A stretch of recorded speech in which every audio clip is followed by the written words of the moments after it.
All right, we now move to Miami, where the Portland Trail Blazers picked up a final second win against the Heat, 125-122. That was on Thursday night. Trevor Ariza fouled Damian Lillard with 1 second left on a three-point shot. Lillard sank all the free throws as the Blazers got back in the win column after they had dropped two in a row. CJ McCollum led the way with 35 points, including 21 in the first quarter to compensate for an off-shooting night from Lillard. And Enes Kanter was also key with 18 points and 16 rebounds. Miami got huge performances from Bam Adebayo and Tyler Herro, but it just wasn't quite enough on a night they were without Jimmy Butler and Goran Dragic. The Heat have now lost 6 in a row, including last night's loss to the Hornets, and they've now slid back to the 8th seed. All right, are the Heat's recent troubles simply injury-related, or is there more to it? I think you got to say there's more to it. You got to think injury plays, if you put a percentage on it, right? You would probably say injury plays, maybe 50%, and then the other 50% is chemistry and just experience and just playing with each other. And then not to mention, not to get into the next subject too much, but now you're going to have new pieces that you got to inquire into the rotation and see how it go. I do think that plays a lot. Not the injury to Goran Dragic, because I felt like he's been hurt since he's been in a Miami jersey. And, Jimmy Butler, listen, like, he be in and out. Like, I didn't even know he was going to miss that game the other night. I thought he was playing, and then he wasn't there. But nonetheless, with all that said, the Heat are still in a good position. Think about this now.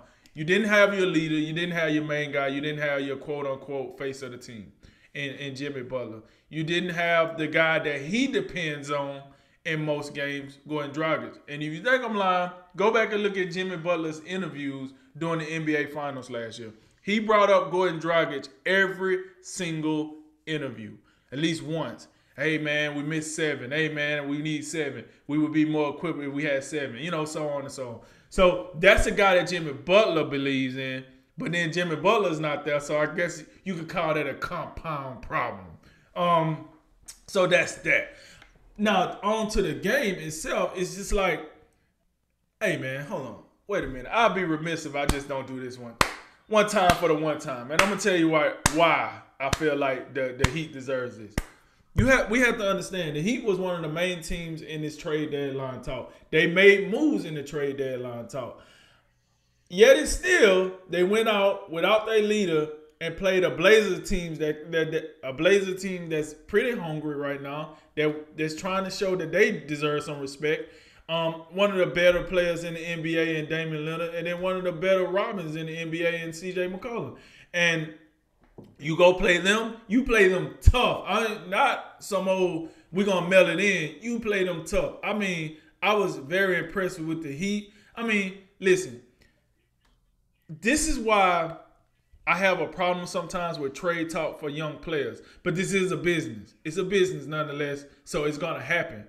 But you see Duncan Robinson, like, I just feel like the trade talk might have got to him a little bit. Because you think about this. Duncan Robinson was out of here. He was out of here.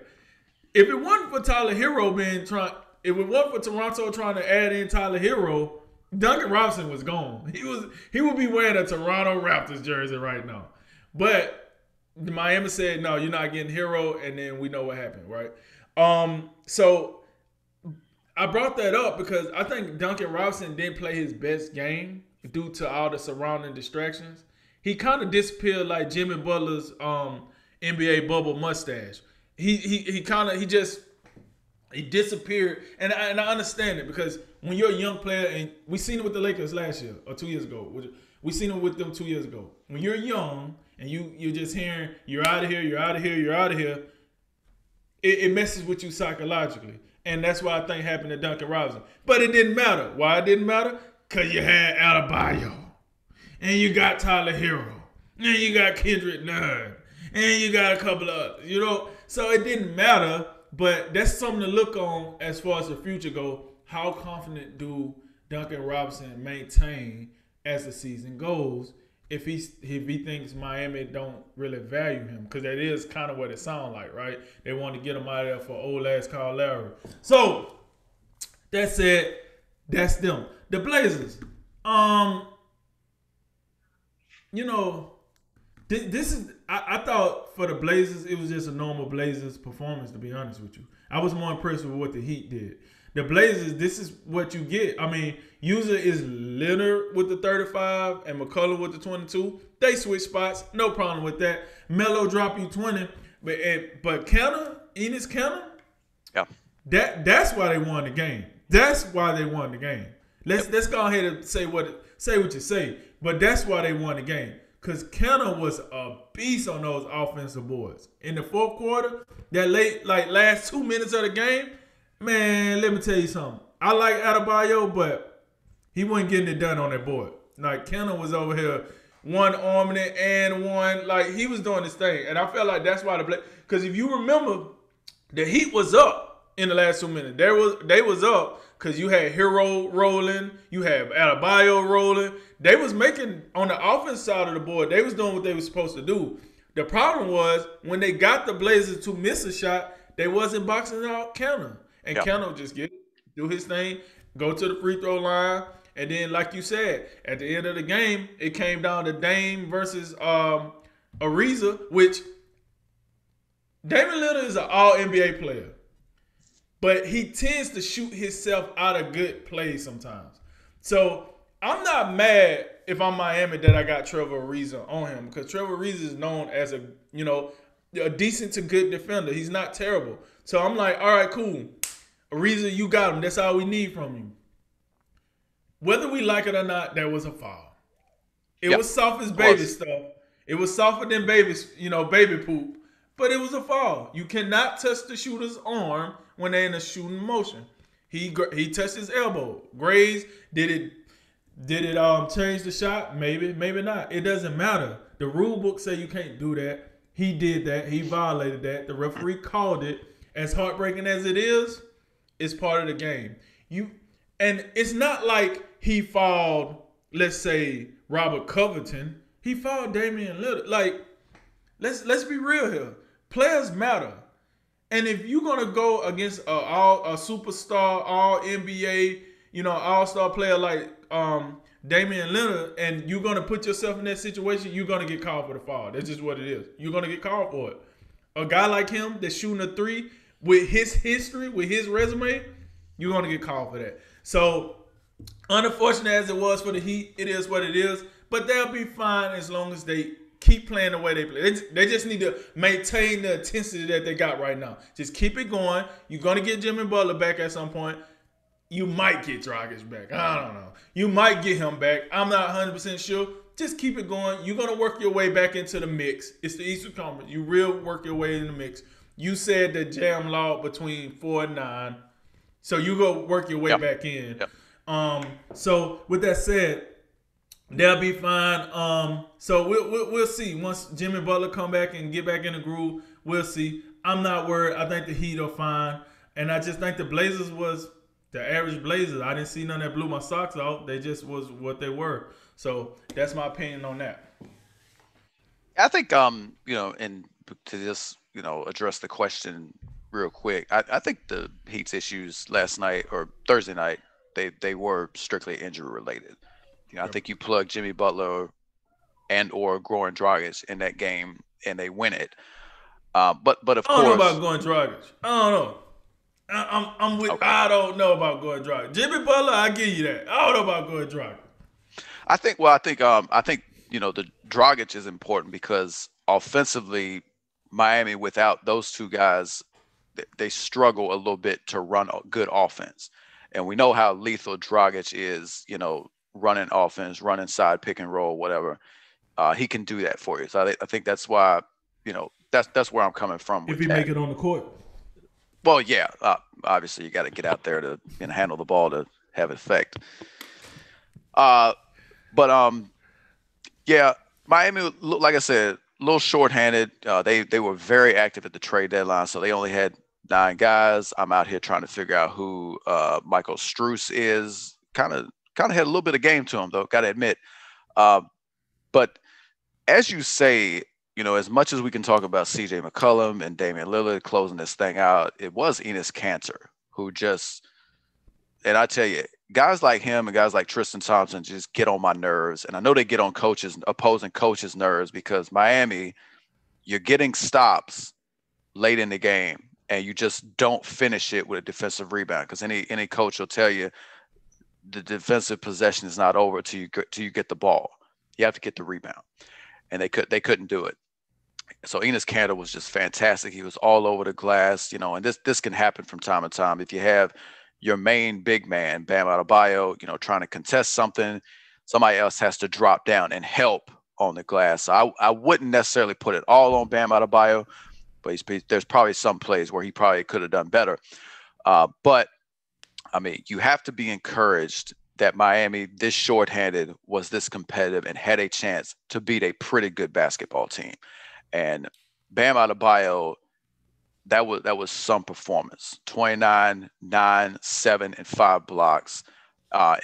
There are very few guys in the league, period, that can do that. And he just continued. We talk about most improved player, a couple of years ago, or at some point, I believe he got it. He's just continuing to get better and better, expanding his offensive game just a little bit. I think he's got a little bit more range on the jump shot. He can step out a little bit in the mid range. That little push floater type deal. I don't know if there's a big man out there that does it better than he does. And of course, we know how effective he is in the lob game. A lot of lobs up to Bam. The Herro performance is probably the most encouraging thing for Miami. You talk about up and down. He's been up and down a lot of this season. Hasn't been the same consistent, just put the team on his back type thing that he can do in stretches that we saw in the bubble. But this was a really good performance. You could say he was playing with a little bit more confidence. And Kendrick Nunn was very good in this game as well. Right. Outside of those three guys, those three guys really carried them. They didn't get a lot from some of these other guys. Oh, by the way, Gabe Vincent is starting this game. No clue who that was before this game, so also take that into account. So I was pretty encouraged in a losing effort, but Portland is prone to do this. In these type of situations, I'm not. Playoff time. I've been out on Portland since they were a no-show against the KD-less Golden State Warriors when they got the old broom action going on them. So, but in the regular season, in some early round playoff action, they are subject to do this type of thing. CJ McCollum comes out there and just went bonkers in the first quarter. To the point where I think was it Greg Anthony is like, oh, he's going for 50 tonight. I'm like, he's not going for 50. No, he's not. Yeah. No, he's not, Greg. But he can do this. And, obviously Damian Lillard, he was not very good in this game. I think he's been on a little bit of a cold streak. But, in a late game situation, there really isn't anybody probably that you'd say is more clutch than Damian Lillard right now. And unfortunately, I don't like to see games end like this the way they did, but it was a foul. And again, that comes down to Trevor Ariza getting a little bit old, but still, if you're Miami, you have to it was a tough shot. You just barely grazed him. I thought he caught him on the forearm, but I think in the big picture, in that regard, because I'm so tired of jump shooters getting fouled. It may be worth, and I'm sure guys talk about this, maybe contest a little bit differently. One of the things that comes to mind when I'm thinking about not fouling jump shooters is stop going for the ball. The guy that comes to mind who was really good at contesting without fouling is a guy like Shane Battier, who would always take his hand and go straight for your face, so to obstruct your view. I feel like some guys now, there's so much different. They're trying to go from the side. They're trying to swipe the ball. You go straight middle to a guy's face, I think you might have a little more success. The problem is, I think you still have to worry about if you step forward, you're going to get into the guy's landing space. So it's not a simple issue, but those things, to lose a game like that, plus the fact that you couldn't grab a defensive rebound, that's got to be really frustrating, even though in the big picture, they deserve a lot of credit for how they competed in this game.